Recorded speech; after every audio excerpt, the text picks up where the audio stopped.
2026 அமையவுள்ள அதிமுக ஆட்சியில மதுரை எய்ம்ஸ் மருத்துவமனை மக்களுடைய பயன்பாட்டுக்கு திறக்கப்படும்னு கட்சியுடைய பொதுச் செயலாளர் எடப்பாடி பழனிசாமி வாக்குறுதி கொடுத்திருக்காரு.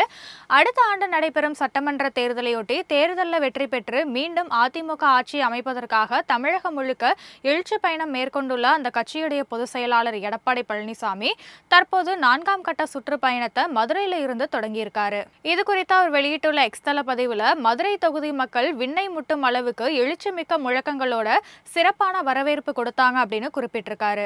அதிமுக ஆட்சியுடைய நடவடிக்கைகளால மதுரை எய்ம்ஸ் மருத்துவமனை அமைக்கப்பட்டது, பிரதமரால அடிக்கல் நாட்டப்பட்டது அப்படின்னும் 2026 அமையவுள்ள அஇஅதிமுக ஆட்சியில மதுரை எய்ம்ஸ் மருத்துவமனை மக்களுடைய பயன்பாட்டுக்காக திறக்கப்படும்னு சொல்லியிருக்காரு.